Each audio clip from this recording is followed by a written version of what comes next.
السلام علیکم ویورز، ہمارے چینل پر خوش آمدید۔ دسمبر کی شدید ٹھنڈ میں لحاف اڑے سو رہا تھا کہ اچانک میرے سر میں درد کی ایک شدید لہر سی اٹھی۔ پہلے تو سمجھ ہی نہیں آئی کہ ہوا کیا ہے۔ میں نے آدھ کھلی آنکھوں اور سوئے ذہن کے ساتھ اپنے دونوں ہاتھوں سے اپنے سر کو تھام لیا۔ آنکھیں پوری کھولیں مگر دکھائی پھر بھی نہیں دے رہا تھا، تو میں اپنے سر کو چھڑانے کے لیے ہاتھ مارنے لگا۔ اوئے، میرے کانوں میں ایک موٹی سی گالی پڑی۔ تو اب تک سو رہا ہے؟ ڈھابے پر تیرا باپ جائے گا، چل اٹھ، دفع ہو۔ چچا کے ہاتھ اب بھی میرے بالوں میں پھنسے ہوئے تھے اور وہ مجھے بالوں سے کھینچتے ہوئے چارپائی سے اتارنے لگے، تو میں فوراً زمین پر آ کر کھڑا ہوا، لیکن پھر ایک دم چکرا کر زمین پر گر گیا۔ تو چچا نے مجھے زور سے لات رسید کی۔ اٹھ بے ٹی بی کے مریض، جب دیکھو چارپائیاں توڑتا رہتا ہے تو اس تذلیل پر میری آنکھوں میں ڈھیروں نمکین آنسو جمع ہو جاتے۔ میں اپنی آنکھوں میں آئے آنسو صاف کرتے ہوئے اٹھا اور چائے کی دیگچی، چینی پتی اور دودھ کے پیکٹ لیے اور باہر نکلا۔ ٹھنڈ کا تیز جھونکا میرے کمزور بدن سے ٹکرایا تو میرا دبلا پتلا سا بدن کانپنے لگا۔ پتلی سی سویٹر اس سردی کو روکنے میں ناکام ہو رہی تھی۔ پیروں میں آم سے ٹوٹے ہوئے چپل تھے، جس کی وجہ سے مجھے ایسا لگتا تھا کہ جیسے میں نے جوتے نہیں پہن رکھے بلکہ میرے پیروں نے برف کے جوتے پہن رکھے ہوں۔ ہر طرف گھپ اندھیرا پھیلا ہوا تھا۔ یہ صبح فجر سے پہلے کا وقت تھا اور مجھے ڈھابے پر جانا تھا کیونکہ میرے چچا چائے فروش تھے اور ان کا ٹھیلا ریلوے لائن کے پاس ہی بنا ہوا تھا، جہاں پر ٹرین آ کر رکتی تھی اور مسافر اتر کر چائے پیتے تھے، اور عموماً وہ مجھے صبح سے پہلے اٹھا کر بھیج دیا کرتے تھے اور خود اندھیرا چھٹنے کے بعد آتے تھے۔ شروع میں مجھے راستوں کا بہت خوف ہوتا تھا کیونکہ میں جن راستے سے گزر کر جاتا تھا وہاں پر ایک بہت ہی قدیم قبرستان بھی ہوتا تھا، جس سے گزرتے ہوئے میرا دل خوف سے بھر جاتا تھا۔ میں کئی دفعہ یہاں سے بھاگتے ہوئے گزرا اور منہ کے بل گرا۔ میرے ہاتھ میں پکڑی ہوئی بہت ساری چیزیں زمین پر گر گئیں۔ زمین پر گرنے کی وجہ سے میرے گھٹنے اور ہاتھ چھل جاتے تھے۔ ایسے میں مجھے اپنی امی بابا بہت یاد آتے اور مجھے سمجھ نہیں آتی تھی کہ میں ان حالات سے کب اور کیسے نکلوں گا، کب میری اس ٹھنڈے موسم اور اندھیروں سے جان چھوٹے گی، کب میں پہلی جیسی زندگی گزار پاؤں گا۔ لیکن میں بس سوچتا ہی رہ جاتا تھا اور یہ جانتا تھا کہ میرا وہ پچھلا وقت لوٹ کر دوبارہ میرے پاس نہیں آ سکتا۔ آج تو ٹھنڈ بھی بہت زیادہ تھی اور میرے ہاتھ پاؤں پہلے ہی کافی سن ہو رہے تھے۔ یہ ٹی سٹال ایک عارضی گھاس پھوس کے چھپر تلے بنایا گیا تھا جو ٹھنڈی سرد ہواؤں کو روکنے کے لیے ناکافی تھا، اور اس عالم میں ٹھنڈے پانی میں ہاتھ چلانا مجھے بہت ہی مشکل لگتا۔ کبھی برتن چاچی گھر میں دھو کر دے دیتی، لیکن اکثر پلیٹ فارم پر لگے پانی کی ٹوٹی کے نیچے جب مجھے چائے کے برتنوں کو دھونا پڑتا تو میرے 14 طبق روشن ہو جاتے، میرے ہاتھ سرخ ہو جاتے اور ان میں عجیب درد بھی شروع ہو جاتا۔ تو میں اپنے ہاتھوں کو کبھی بغلوں میں رکھ کر گرم کرنے کی کوشش کرتا تو کبھی منہ کے قریب لا کر پھونکے مارتا۔ پلیٹ فارم پر میرے علاوہ اس وقت وہاں پر کوئی بھی نہیں ہوتا تھا۔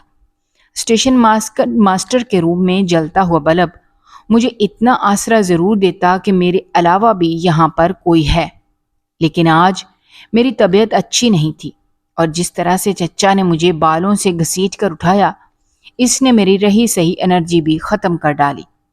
کبھی کبھی میرا دل یہ کرتا کہ میں اس ٹرین کی پٹری پر اپنا سر رکھ کر خود کو ہمیشہ کے لیے ختم کر ڈالوں۔ خودکشی کا ایسا خیال مجھے کئی بار آتا تھا اور مجھے لگتا تھا کہ کسی دن میں واقعی اس پر عمل کر جاؤں گا۔ مجھے کئی دنوں سے ہلکا بخار تھا، لیکن چچا نے میرے حال پر ایک دن بھی رحم نہ کیا اور نہ ہی مجھے چھٹی دی کہ میں گھر پر آرام کر سکوں۔ ٹھنڈ سے میرے پورے جسم میں کپ کپی طاری ہو رہی تھی۔ میں نے کانپتے جسم کے ساتھ فٹافٹ مٹی کے تیل کا چولہا آن کیا۔ تھوڑی دیر ہاتھ تاپنے کے بعد میں نے چائے کی دیگچی چڑھا دی اور چائے بنانے کی تیاری کرنے لگا۔ تھوڑی سی حرارت ملی تو مجھے لگا کہ جیسے میری جان میں جان آ گئی ہو۔ چائے تقریباً تیار ہو چکی تھی تو میں نے خود کو گرم رکھنے کے لیے ایک کپ چائے نکالی اور گھونٹ گھونٹ پینے لگا۔ اس سے میرے جسم کو ایک دم سے حرارت ملی۔ تھوڑی دیر بعد ہی ٹرین پلیٹ فارم پر آ کر رکی۔ تو کئی لوگ اتر کر میرے چائے کے ہوٹل کے پاس آئے۔ اتنے میں چچا بھی پہنچ چکے تھے۔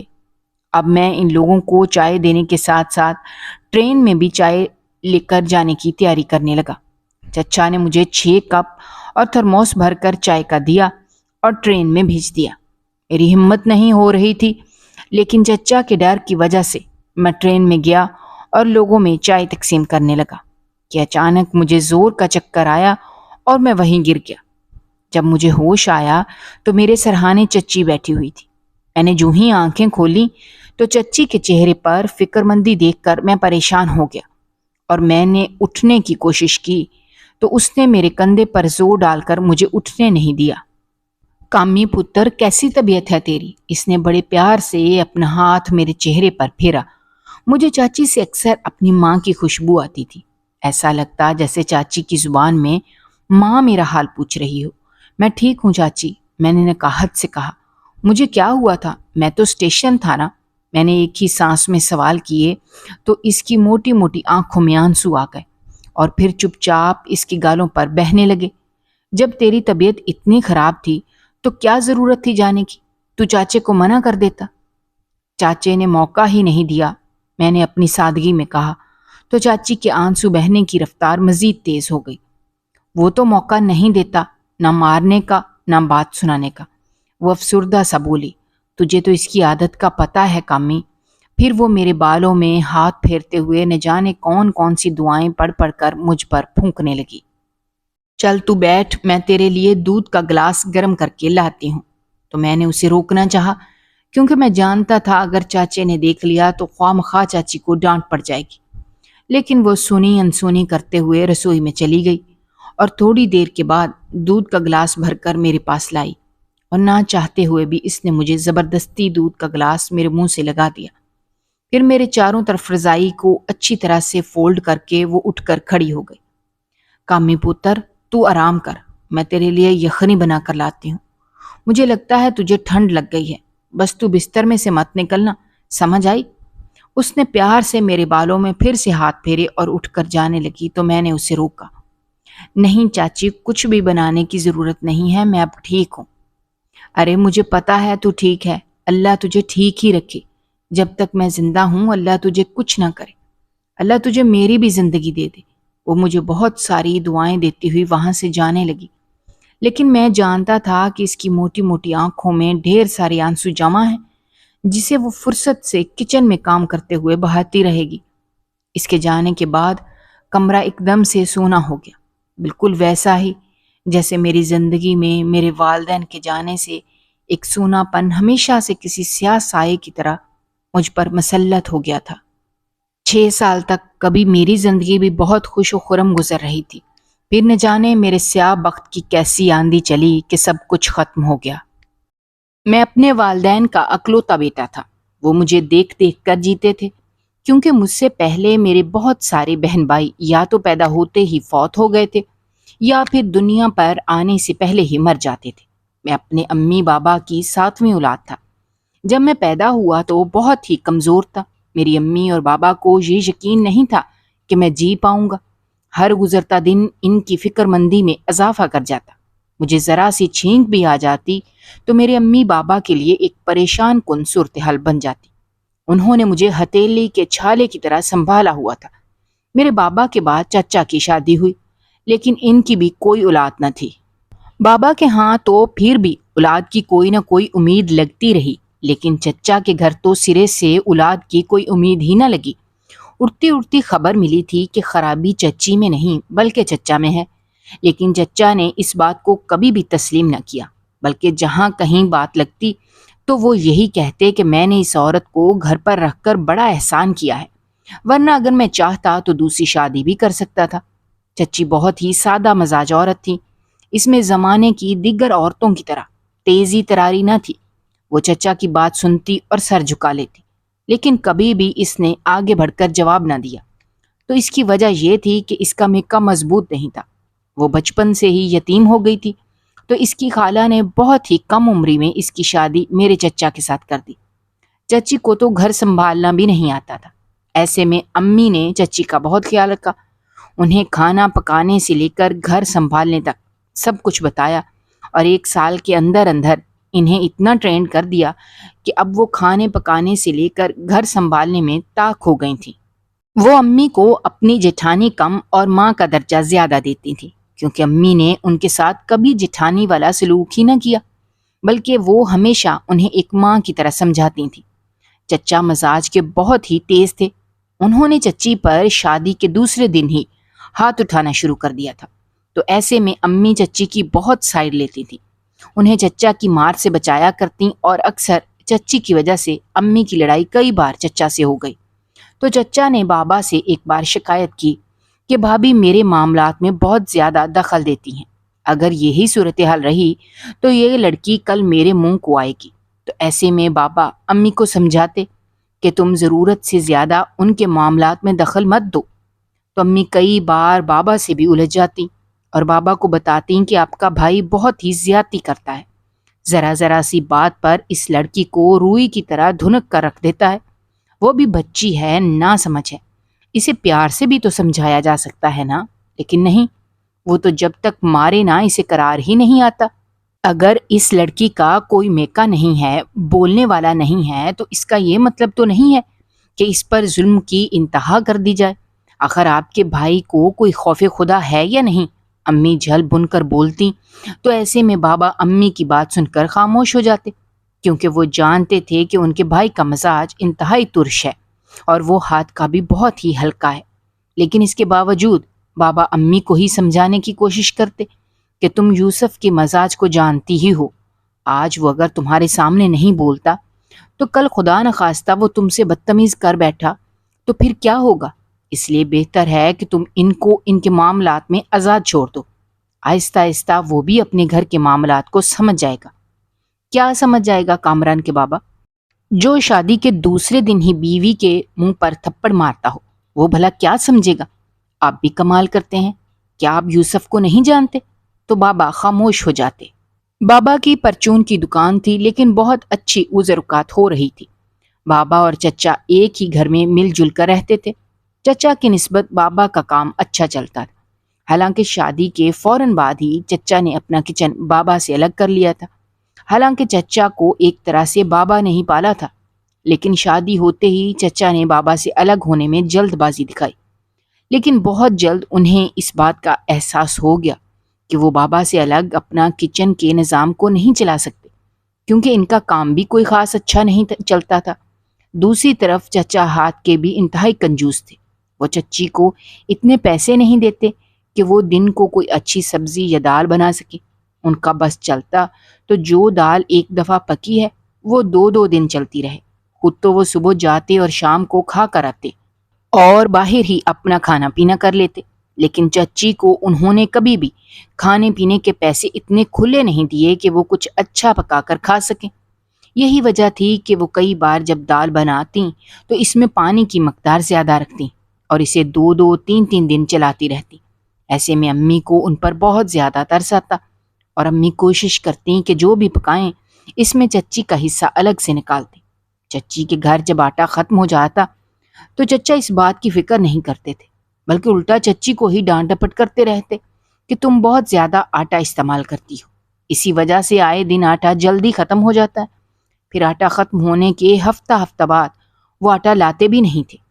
تو ایسے میں امی کو چچی کا بہت سہارا تھا۔ وہ چونکا چچا کی عادت کو اچھے سے جان گئی تھی، اسی لیے امی ان دنوں چچی کی روٹی سالن کا بہت خیال رکھتی تاکہ یہ بھوکھی نہ رہیں۔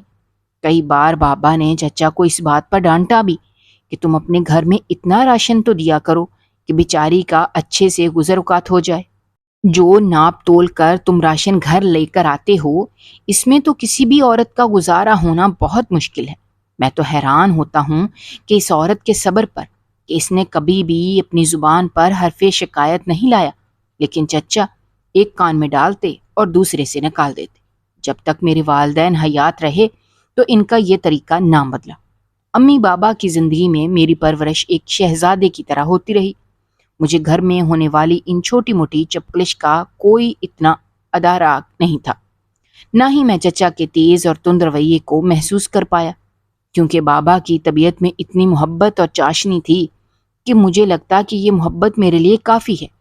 امی ہمیشہ میری ڈھال بن کر میرے ارد گرد رہتی تھیں۔ یہی وجہ تھی کہ ان کی زندگی میں مجھے چچا کے سخت رویہ کبھی محسوس ہی نہ ہوا، یا شاید میرے والدہ نے مجھے محسوس ہونے ہی نہ دیے۔ لیکن وقت کا پہیہ جب گھوما تو مجھ جیسا حساس انسان اپنے خونی رشتوں کے درمیان سانس لینا بھی دو بھر ہو گیا۔ میرے بابا ایک دن دکان کھول کر بیٹھے ہی تھے کہ اچانک انہیں ہارٹ اٹیک آیا اور وہ موقع پر ہی دم توڑ گئے۔ میں اور امی بابا کی جدائی میں نڈھال ہو گئے۔ ایک ہفتے کے اندر اندر ہی امی یہ جان چکی تھیں کہ ان کی خوشحالی کے دن ان کے شوہر کے ساتھ ہی ختم ہو چکے ہیں۔ بابا کی پرچون کی دکان پر چچا قابض ہو گئے۔ امی جب بھی چچا سے خرچے کی بات کرتی تو چچا کہتے کہ مندی چل رہی ہے، گاہک اتنے آتے ہی نہیں، سیل ہوتی ہی نہیں، تو میں آپ کو خرچہ کہاں سے دوں؟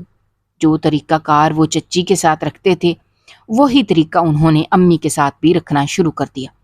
امی ان باتوں کی عادی نہ تھیں اور وہ ہر وقت ڈپریشن کا شکار ہوتے ہوتے بلاخر وہ بھی اپنے خالق حقیقی سے جا ملی۔ ایک ماں کے اندر اندر ہی میں اپنے بہت ہی شفیق والدین کو کھو چکا تھا۔ یتیمی کیا ہوتی ہے مجھے کچھ ہی دنوں میں پتہ چل گیا۔ چچا کے سرد گرم رویے دیکھتے ہی مجھے یہ احساس ہو گیا کہ میرا خیال رکھنے والا اب کوئی بھی نہیں۔ بابا کی چلتی ہوئی دکان جب چچا کے ہاتھ میں آئی تو اس میں جیسے برکت ہی ختم ہو گئی۔ بلاخر چچا کو وہ دکان بند کرنی پڑی اور انہوں نے ریلوے پھاٹک کے پاس ہی اپنا چائے کا ایک کھوکھا سا کھول لیا۔ مجھے پرائیویٹ اسکول سے اٹھا کر چچا نے سرکاری اسکول میں ڈال دیا اور مجھے اس بات کا پابند کر دیا کہ صبح اٹھ کر سب سے پہلے میں کھوکے پر جاؤں گا، اس کے بعد اسکول، اور اسکول سے واپس آنے کے بعد گھر نہیں آنا بلکہ سیدھا کھوکے پر آ کر کام کرنا ہے۔ تو میں ایسا ہی کرتا۔ رات کو فارغ ہو کر جب میں گھر لوٹتا تو میں اس قدر تھک چکا ہوتا تھا کہ مجھ سے ایک لفظ بھی پڑھا نہیں جاتا تھا۔ سرکاری اسکول میں میرا ایک دوست رحمان میرے حالات سے بہت اچھے سے واقف تھا۔ وہ اکثر میری دلجوئی کرتا۔ ہم دونوں نے ایک ساتھ ہی میٹرک کیا تھا اور پھر وہ چوری چھپے ازبکستان چلا گیا۔ دوسری طرف میری زندگی ابھی تک گھر اور چائے کے کھوکے کے گرد ہی گھوم رہی تھی، جس میں چچا کی گالیاں، تذلیل اور مار کٹائی سہ کر میری بس ہو چکی تھی۔ لیکن میں انہیں چھوڑ کر جا بھی نہیں سکتا تھا کیونکہ چچا سے زیادہ مجھے چچی کا خیال رہتا تھا۔ وہ بہت زیادہ کمزور ہو گئی تھیں اور اکثر بیمار رہتی تھیں۔ میں نے کئی بار گھر چھوڑنے کی کوشش کی لیکن چچی کی وجہ سے میں گھر نہیں چھوڑ پایا کیونکہ اس نے مجھے بالکل اپنی اولاد کی طرح پالا تھا۔ اس کی زندگی کی واحد خوشی تھا جس کی وجہ سے وہ جی رہی تھی اور میں نہیں چاہتا تھا کہ میں اسے اپنی طرف سے کوئی دکھ دوں، اس لیے میں صبر کے ساتھ وقت گزارنے لگا۔ چائے کا کام تقریباً ٹھپ ہو چکا تھا کیونکہ یہاں سے گزرنے والی ٹرین اب یہاں نہ رکتی، تو میں نے ایک ورک شاپ میں نوکری کر لی اور جو بھی پیسے ملتے وہ لا کر میں چچی کے ہاتھ پر رکھ دیتا۔ کچھ عرصے کے بعد جب چچا چچی کے انتقال ہو گیا اور میرے سر پر چھت بھی نہ رہی تو میں ورک شاپ میں رہنے لگا، لیکن یہاں کام نہ ہونے کے برابر تھا۔ میں تقریباً بے روزگار تھا۔ تبھی میرے بچپن کا دوست رحمان پاکستان آیا تو میں اس کے رنگ ڈھنگ دیکھ کر حیران رہ گیا۔ وہ جب گاڑی سے اتر کر میری ورک شاپ میں آیا تو پہلی نظر میں پہچانا ہی نہ گیا، لیکن اس نے مجھے پہچان لیا اور ایک دم سے گلے لگا لیا۔ اس نے مجھے بتایا کہ اب وہ غریب سا رحمان نہیں بلکہ ایک ارب پتی بن چکا ہے۔ تو میں بہت حیران ہوا کہ اس کے ہاتھ ایسی کیا لاٹری آ گئی کہ وہ دنوں میں ارب پتی بن گیا۔ تو اس نے مجھے بتایا کہ ازبکستان میں شادی شدہ مردوں کو ایک مالکن کے پاس بہت عیش کی نوکری ملتی ہے اور پورے دن میں صرف ایک جوڑا جو مالکن دیتی ہے اسے استری کرنا پڑتا ہے اور اسے ایک جوڑے کے وہ لاکھوں روپے دیتی ہے۔ تو اس کی باتیں سن کر میری آنکھیں پھٹی کی پھٹی رہ گئیں کہ صرف ایک جوڑا استری پر لاکھوں روپے ملتے ہیں۔ تو میں نے اسے کہا کہ تم جھوٹ بول رہے ہو۔ تو اس نے مجھے کہا کہ اگر میں جھوٹ بول رہا ہوں تو تم ازبکستان آ کر خود معلوم کیوں نہیں کر لیتے؟ تو میں نے اسے کہا کہ میں وہاں کیسے جا سکتا ہوں؟ تو اس نے کہا کوئی مشکل نہیں ہے، بس وہاں غیر شادی شدہ لوگوں کا ویزا نہیں ملتا۔ اگر تمہاری شادی ہوئی ہے تو تمہیں بآسانی وہاں کا ویزا مل جائے گا اور اس کے پیسے میں تمہیں دوں گا۔ تو میں نے اسے کہا کہ یار میں نے تو ابھی تک شادی نہیں کی ہے، میرے تو حالات اتنے خراب ہیں، میں تو خود کو نہیں پال سکتا تو آنے والی کو کیسے بھلا کھلا سکتا ہوں؟ تو اس نے مجھے کہا کہ وہ یہاں کسی سے بھی عارضی شادی کر لے اور ڈاکومنٹ بنا لے، باقی کا کام میرا ہے۔ لیکن کون مجھ بے روزگار کو اپنی بیٹی دے گا؟ میں نے اس کے سامنے اپنے مسئلے کو رکھا تو وہ ہنسنے لگا، اور پھر وہ مجھے کوٹھے پر لے گیا، اور وہاں اس نے میرا نکاح ایک طوائف زادی کے ساتھ کر دیا۔ میں بھی نوکری کے لالچ میں یہ شادی کرنے پر تیار ہو گیا۔ جو ہی میری شادی ہوئی تو میرا ویزا ازبکستان کے لیے لگ گیا اور میں وہاں چلا گیا۔ میں ازبکستان میں رحمان کے ہی فلیٹ میں رکا تھا۔ یہ کافی لگژری فلیٹ تھا جس میں ایک اور شخص بھی اس کے ساتھ رہتا تھا۔ اگلے دن رحمان مجھے مالکن کے گھر لے آیا۔ مالکن نے میرا انٹرویو لیا اور مجھے اگلے دن کام پر آنے کو کہا۔ نہ جانے کیوں مجھے مالکن کا رویہ انتہائی مشکوک سا لگا۔ مجھے ایسا لگا کہ جیسے یہ 2 نمبر کام کرتی ہو، کہیں میں کچھ غلط تو نہیں کر رہا، میں پھنس نہ جاؤں۔ میرے دل میں بہت سارے خدشات پلنے لگے، جس کا ذکر جب میں نے رحمان سے کیا تو مجھے ایسا لگا جیسے کوئی دروازے میں کھڑا سن رہا ہے۔ لیکن رحمان فوراً بولا کہ یہ سب تمہارے اندر کا ڈر ہے اور کچھ نہیں، اور مالکن بہت ہی اچھی عورت ہے، تم جب کام کرو گے تو تمہیں اندازہ ہو جائے گا۔ اگلے دن جب میں مالکن کے گھر گیا تو اس نے مجھے کپڑے پکڑا دیے اور کہا کہ میرے یہ کپڑے فلاں شاپ پر لے جاؤ اور وہاں سے ایک جوڑا استری کر کے اٹھانا ہے۔ میں جب کپڑے لے جانے لگا تو نہ جانے کیوں مجھے ایسا لگا جیسے ان کپڑوں میں کوئی وزنی سی چیز موجود ہے۔ میں وہاں سے سیدھا اپنے فلیٹ میں آیا اور وہ کپڑے لے کر میں اپنے کمرے میں آ گیا اور ان کپڑوں کو چیک کرنے لگا کہ ان میں غیر معمولی سا بھاری پن کیا ہے۔ اچانک مجھے کپڑوں کی اندرونی سائیڈ ایک چھوٹی سی پاکٹ میں چھوٹی چھوٹی سخت چیز کا احساس ہوا، جیسے کوئی موتی ہوں۔ میں نے اچانک پاکٹ کے ارد گرد کے دھاگے کو کھولا اور جو ہی پاکٹ کے اندر ہاتھ ڈالا اور جب میں نے ہاتھ باہر نکالا تو میرے ہاتھ میں چھوٹے چھوٹے بہت ہی نایاب ہیرے تھے جن کی چمک سے پورا کمرہ جگمگانے لگا۔ میں حیرت سے انہیں دیکھنے لگا۔ ابھی تھوڑی ہی دیر گزری تھی کہ مجھ پر قیامت ٹوٹ پڑی۔ فلیٹ میں رہنے والا رحمان کا روم میٹ میری کمپٹی پر پسٹل تانے بیٹھا تھا۔ میں نے اپنے دونوں ہاتھ ہوا میں بلند کر دیے اور اس کے سامنے گھگیاتے ہوئے بولا کہ خدا کے لیے مجھے مت مارنا، میں بے قصور ہوں۔ تو اس نے مجھ پر پستول تانے ہوئے ان ہیروں کے بارے میں دریافت کیا جو میرے ہاتھ میں پکڑے ہوئے تھے۔ تو میں نے اسے پاکستان سے یہاں تک آنے اور مالکن کے گھر نوکری کرنے تک کے سارے واقعات منوان سنا دیے اور اس کے سامنے رو دیا کہ میں صرف نوکری کی غرض سے آیا تھا، حرام کاری کی غرض سے یہاں قدم نہیں رکھا۔ اگر میں حرام کمانا چاہتا تو پاکستان میں بھی مجھے بہت سارے مواقع ملے تھے، لیکن میں نے وہاں بھی ایسا کام نہیں کیا۔ مجھے روتا دیکھ کر نہ جانے کیوں اس شخص کے رویے میں ایک دم سے نرمی سی اتر آئی اور اس نے پستول ہٹا لی اور پھر اپنا منہ میرے کان کے پاس کر کے آہستہ سے بولا کہ میرا تعلق پولیس سے ہے اور میں رحمان پر کافی عرصے سے نظر رکھے ہوئے ہوں، لیکن اس کی حد درجہ احتیاط پسندی کی وجہ سے میں اب تک اس پر ہاتھ ڈالنے میں ناکام رہا، لیکن آج تمہاری وجہ سے مجھے کچھ تو کلو ملا ہے۔ اگر تم ہمارے لیے کام کرو اور اس مالکن کے اڈوں کے بارے میں ہمیں واضح معلومات دو تو میں وعدہ معاف گواہ بنا کر تمہیں سزا سے بچا سکتا ہوں، بلکہ تمہیں نوکری بھی دلوا سکتا ہوں۔ تو میں ایک دم سے اس کی طرف مڑا اور اس کو کہا کہ مجھے کیا کرنا ہے مجھے آپ بتا دیں، میں آپ کے لیے کام کرنے کے لیے تیار ہوں۔ تو اس نے مجھے کہا کہ تم مالکن کے لیے کام کرتے رہو اور جہاں جہاں وہ اپنے کپڑے استری کرنے کے لیے تمہیں بھیجتی ہے وہاں پر جاؤ اور ہمیں اس بارے میں ساری معلومات فراہم کرتے رہو، کیونکہ اس مالکن کا گینگ ہیروں کی اسمگلنگ کی وجہ سے کافی عرصے سے حکومت کو مطلوب ہے، لیکن واضح ثبوت نہ ہونے کی وجہ سے ہم اب تک اس گینگ پر ہاتھ نہیں ڈال رہے۔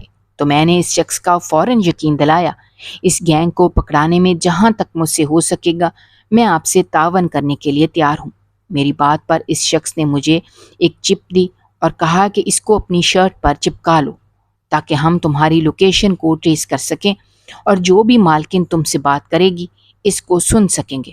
تو میں نے فوراً چپ اپنی شرٹ میں رکھ لی اور پھر اس شخص نے اس قمیض کی پاکٹ کو ویسے ہی سی ڈالا جیسے وہ تھی اور پھر قمیض میرے حوالے کرتے ہوئے کہا کہ فوراً اس جوڑے کو لے کر مطلوبہ شاپ تک لے جاؤ، اور پھر ساتھ ہی مجھے تنبیہ کرتے ہوئے کہا کہ کوئی چالاکی مت کرنا ورنہ نتائج کے ذمہ دار تم خود ہوگے۔ تو میں نے اسے یقین دلاتے ہوئے کہا، وہ بے فکر رہے، میں یہاں کوئی بھی غیر قانونی کام کرنے کے لیے نہیں آیا۔ میں نے ایک بار پھر سے اسے یقین دہانی کروائی اور پھر وہ سوٹ لے کر میں دکان پر چلا گیا۔ میں جانتا تھا کہ میرے ارد گرد بہت سی نگاہیں میری نگرانی کر رہی ہیں، اس لیے میں بہت ہی محتاط طریقے سے دکان میں داخل ہوا اور کاؤنٹر پر میں نے وہ ڈریس رکھ دیا جو مجھے مالکن نے دیا تھا۔ بدلے میں مجھے ایک دوسرا ڈریس دیا گیا جسے لے کر میں جب مالکن کے گھر پہنچا تو اس نے مجھے وہ ڈریس استری کرنے کو کہا، اور جب میں نے استری کر کے اس کو دیا تو اس نے مجھے اس کے بدلے میں 1,00,000 روپے دیے۔ میں نے فلیٹ میں آ کر اسی شخص کے سامنے یہ 1,00,000 روپیہ رکھ دیا اور کہا کہ مجھے مالکن نے یہ پیسے دیے ہیں، تو اس نے سر ہلایا اور باہر چلا گیا۔ اگلے دن پھر مالکن نے مجھے ایک نیا ڈریس دیا اور کہا کہ میں اسے شاپ پر لے جاؤں۔ اس سے پہلے کہ میں شاپ پر پہنچتا مجھے اس شاپ کے پاس وہی شخص سادہ لباس میں دکھائی دیا، تو میں سمجھ گیا کہ آج کچھ نہ کچھ ہو کر رہے گا۔ جو ہی میں نے ڈریس کاؤنٹر پر رکھا تو میرے دیکھتے ہی دیکھتے کئی سادہ اہلکار دکان کے اندر داخل ہوئے۔ ان کے ہاتھ میں پسٹل تھے اور انہوں نے دکان میں موجود تمام لوگوں کو گرفتار کر لیا۔ دکان کی تلاشی لی گئی تو ان کے گودام میں ہیروں کے ساتھ ساتھ چرس بھی برآمد ہوئی جسے شپ کے ذریعے سمگل کیا جانا تھا۔ میری وجہ سے یہ سمگلنگ ہونے سے بچ گئی۔ مالکن کو بھی گرفتار کر لیا گیا اور میرے دوست رحمان کو بھی۔ سزا سے نہ بچ سکا، چونکہ وہ اس مالکن کا بہت پرانا ورکر تھا، اس لیے وہ بھی اب جیل میں ہے۔ میں نے چونکہ پولیس والوں کے ساتھ تعاون کیا تھا، اس لیے ازبکستان کی حکومت نے مجھے خوش ہو کر پولیس کے محکمے میں ہی ملازمت دے دی۔ بہترین ملازمت اور گھر میسر آنے کے بعد اچانک مجھے پاکستان میں استعفاء کا خیال آیا، جسے میں نوکری کے لالچ میں وہیں چھوڑ آیا تھا۔ تو میں نے اس کا ویزا بھیجا اور اسے اپنے پاس بلا لیا، اور پھر آنے والے سالوں نے یہ ثابت کیا کہ میرا فیصلہ غلط نہیں تھا، کیونکہ کوئی بھی عورت اپنی خوشی سے طوائف نہیں بنتی، بلکہ یہ معاشرے کا جبر اسے اس غلط کاری کی طرف لاتا ہے۔ اگر مرد ایک طوائف کو اچھی زندگی اور گھر کا سکون دینا چاہے تو یہ بھی ایک عام عورت کی طرح کوٹھا سجانے کے بجائے گھر کو سجانا اپنی اولین ترجیح میں شامل کر لیتی ہیں۔ میرے آج 2 بچے ہیں اور میں ایک پرسکون زندگی اپنی بیوی بچوں کے ساتھ گزار رہا ہوں۔ اگر آپ کو ہماری کہانیاں پسند آ رہی ہیں تو ہمارے چینل کو سبسکرائب کیجیے، ویڈیوز پر کمنٹ کیجیے اور شیئر کیجیے۔ شکریہ۔